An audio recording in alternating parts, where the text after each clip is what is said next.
കഴിഞ്ഞ വർഷം ഒരുപക്ഷെ നിങ്ങൾ വിചാരിച്ച പോലെയൊന്നും പോയിട്ടുണ്ടാവില്ല അല്ലേ? മറ്റുള്ളവരെ നോക്കി സ്വയം താരതമ്യം ചെയ്ത് വിഷമിച്ച് ആ ഒരു പഴയ ആളെ അങ്ങ് ഉപേക്ഷിക്കാൻ നിങ്ങൾ റെഡിയാണോ? ഒരു പുത്തൻ തുടക്കത്തിന് തയ്യാറാണെങ്കിൽ വാ, നമുക്ക് തുടങ്ങാം.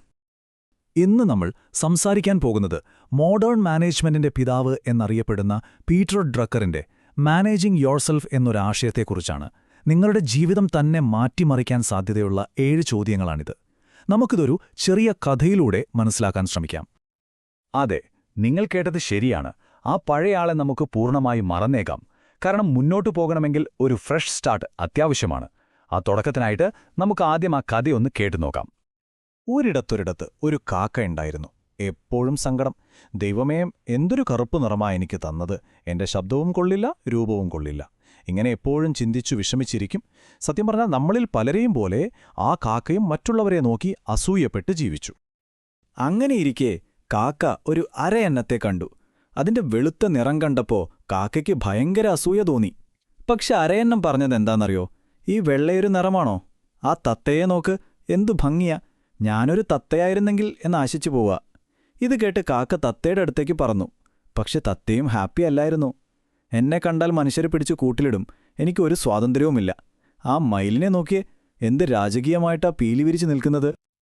അവസാനം കാക്ക മയിലിന്റെ അടുത്തെത്തി. അപ്പൊ മയില് പറഞ്ഞു, നിനക്കും എന്നെപ്പോലെ ആകണോ? എങ്കിൽ ഞാൻ പറയുന്ന സ്ഥലത്ത് പോയി മയിലിനെപ്പോലെ കരഞ്ഞാൽ മതി. നിന്നെ നേരെ രാജകൊട്ടാരത്തിലേക്ക് കൊണ്ടുപോയിക്കോളും.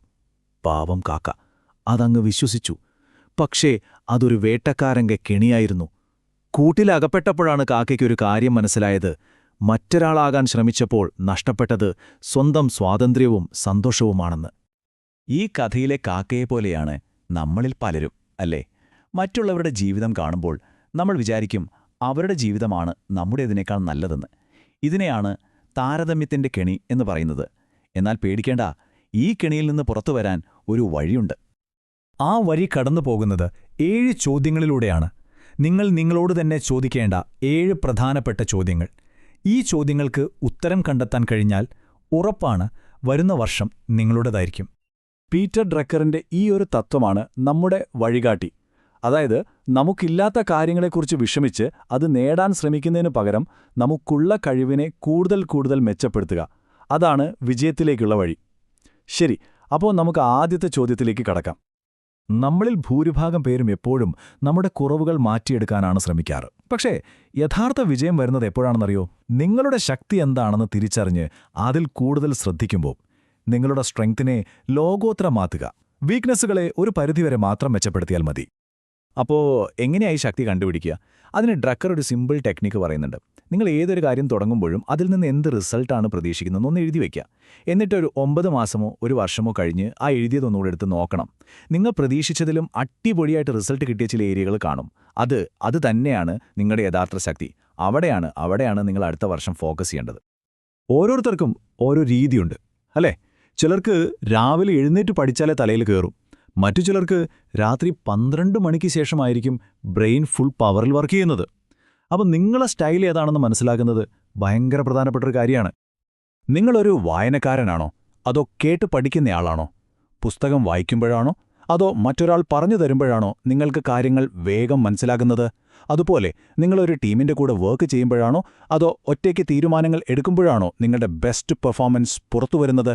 നിങ്ങളുടെ ഈ സ്റ്റൈലിന് പറ്റിയൊരു ജോലി കിട്ടിയാൽ പിന്നെ ജോലി ഒരു ഗെയിം കളിക്കുന്ന പോലെ തോന്നും. നിങ്ങളുടെ കഴിവും വർക്കിംഗ് സ്റ്റൈലുമൊക്കെ അടിപൊളിയായിരിക്കാം. പക്ഷേ നിങ്ങൾ വിശ്വസിക്കുന്ന മൂല്യങ്ങൾക്ക് ചേരാത്ത ഒരിടത്താണ് നിങ്ങൾ ജോലി ചെയ്യുന്നതെങ്കിൽ നിങ്ങൾക്കൊരിക്കലും ഒരു മനസ്സമാധാനം കിട്ടില്ല. കാരണം നമ്മുടെ വാല്യൂസാണ് നമ്മൾ ആരാണെന്ന് തീരുമാനിക്കുന്നത്. ഒന്നാലോചിച്ച് നോക്കൂ.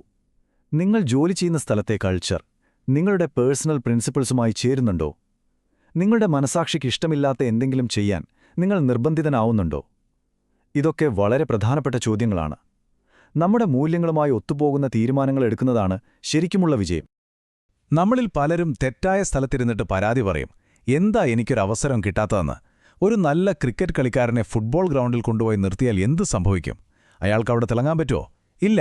അതുപോലെ ഇത് എനിക്കുള്ള സ്ഥലമല്ലെന്ന് നിങ്ങൾക്ക് തോന്നുന്നുണ്ടെങ്കിൽ ആ സ്ഥലം മാറാനുള്ള സമയമായെന്ന് മനസ്സിലാക്കുക. എനിക്ക് ഇന്ന ഡിഗ്രിയുണ്ട്, ഇത്ര വർഷം എക്സ്പീരിയൻസ് ഉണ്ട്. ഈ പറയുന്ന കാലമൊക്കെ കഴിഞ്ഞുപോയി. ഇപ്പോൾ എല്ലാവരും ചോദിക്കുന്നത് ഇതാണ്, നിങ്ങൾക്ക് ഞങ്ങൾക്ക് വേണ്ടി എന്ത് ചെയ്യാൻ പറ്റും? നിങ്ങളുടെ കോൺട്രിബ്യൂഷൻ, അതാണ് പ്രധാനം. നിങ്ങൾ നിങ്ങളോട് തന്നെ ചോദിക്കുക, അടുത്ത ഒരു വർഷത്തിനുള്ളിൽ ഞാനിരിക്കുന്ന ഈ സ്ഥാനത്ത് എന്ത് റിസൾട്ടാണ് എനിക്കുണ്ടാക്കാൻ കഴിയുക? നിങ്ങളുടെ സംഭാവന മറ്റുള്ളവർക്ക് ഉപകാരപ്പെടുന്നതും അളക്കാൻ പറ്റുന്നതുമായിരിക്കണം. വെറുതെ ജോലി ചെയ്യുന്നതിനു പകരം നിങ്ങളെക്കൊണ്ട് മാത്രം ചെയ്യാൻ കഴിയുന്ന ഒരു വാല്യൂ അവിടെ ഉണ്ടാക്കിയെടുക്കണം. വിജയമെന്ന് പറയുന്നത് ഒറ്റയ്ക്ക് നേടാൻ പറ്റുന്ന ഒന്നല്ല. ഞാനാണെല്ലാമെന്ന് വിചാരിച്ചാൽ നമ്മൾ എവിടെയും എത്തില്ല. നമ്മുടെ ഓരോ ജോലിയും മറ്റുള്ളവരെ ആശ്രയിച്ചാണ് ഇരിക്കുന്നത്. അതുകൊണ്ടുതന്നെ കൂടെ ജോലി ചെയ്യുന്നവരുമായുള്ള ബന്ധം വളരെ പ്രധാനമാണ്. അവരുടെ രീതിയും കഴിവുമൊക്കെ മനസ്സിലാക്കി പെരുമാറുക. നിങ്ങൾ എന്താണ് ചെയ്യാൻ പോകുന്നതെന്ന് അവരോട് വ്യക്തമായി സംസാരിക്കുക. ഇന്നത്തെ കാലത്ത് ഒരുപാട് പേർക്ക് ചെറുപ്പത്തിൽ തന്നെ ഒരേ ജോലി ചെയ്ത് മടുപ്പ് വരാറുണ്ട്. ഇതിനൊരു പരിഹാരമായിട്ടാണ് പീറ്റർ ഡ്രക്കർ രണ്ടാം ജീവിതം അല്ലെങ്കിൽ സെക്കൻഡ് ലൈഫ് എന്നൊരാശയം മുന്നോട്ട് വയ്ക്കുന്നത്. ഇന്നത്തെ ഭാഷയിൽ പറഞ്ഞാൽ ഒരു സൈഡ് ഹസിൽ പോലെ, നിങ്ങളുടെ പ്രധാന ജോലിയുടെ കൂടെ നിങ്ങൾ ഇഷ്ടപ്പെട്ട് വളർത്തിയെടുക്കുന്ന ഒരു പാഷൻ. അത് ചിലപ്പോൾ ഒരു പുതിയ സ്കിൽ പഠിക്കുന്നതാകാം, അല്ലെങ്കിൽ ഒരു സോഷ്യൽ കോഴ്സിൽ പ്രവർത്തിക്കുന്നതാകാം, അതുമല്ലെങ്കിൽ ഒരു ചെറിയ സൈഡ് ബിസിനസ് തുടങ്ങുന്നതാകാം. നിങ്ങളുടെ പ്രധാന ജീവിതത്തിൽ എപ്പോഴെങ്കിലും ഒരു പ്രതിസന്ധി വന്നാൽ നിങ്ങളെ താങ്ങി നിർത്താൻ ഒരു പ്ലാൻ ബി എപ്പോഴും കയ്യിലുണ്ടായിരിക്കുന്നത് നല്ലതല്ലേ? ഇത് നിങ്ങളെ എപ്പോഴും എനർജറ്റിക്കായി നിലനിർത്താനും സഹായിക്കും. നമ്മുടെ നാട്ടിലൊരു ചൊല്ലുണ്ട്, ആനയ്ക്ക് മടിതെറ്റുന്ന്. പക്ഷേ യഥാർത്ഥ പ്രശ്നം അതല്ല. പലപ്പോഴും ആ ആനയ്ക്ക് അതിൻ്റെ സ്വന്തം ശക്തിയെക്കുറിച്ചൊരു ധാരണയുമില്ല എന്നതാണ്. ഒരുപക്ഷേ നിങ്ങളും അതുപോലെയായിരിക്കാം. ഇത്രയും കാലം മറ്റുള്ളവരെ നോക്കി അവരുമായി സ്വയം താരതമ്യം ചെയ്ത് നിങ്ങളുടെ ഉള്ളിൽ ഒളിഞ്ഞിരിക്കുന്ന യഥാർത്ഥ ശക്തിയെ നിങ്ങൾ തിരിച്ചറിഞ്ഞിട്ടുണ്ടാവില്ല. ഒരു കാര്യം ഓർക്കുക, ഇന്നലെ വരെ നിങ്ങൾ ആരായിരുന്നു എന്നത് ഒരു വിഷയമേ അല്ല. പക്ഷെ നാളെ നിങ്ങൾ ആരായിരിക്കണമെന്ന് തീരുമാനിക്കുന്നത് നിങ്ങളുടെ ഇന്നത്തെ തീരുമാനങ്ങളാണ്. ഈ 7 ചോദ്യങ്ങൾക്കും ഉത്തരം കണ്ടെത്തി മുന്നോട്ടു പോവുക. നിങ്ങളുടെ ഭാവി നിങ്ങൾക്കായി കാത്തിരിക്കുന്നു. അപ്പോൾ എന്ത് സംഭാവനയാണ് നിങ്ങൾ ഈ ലോകത്തിന് നൽകാൻ പോകുന്നത്?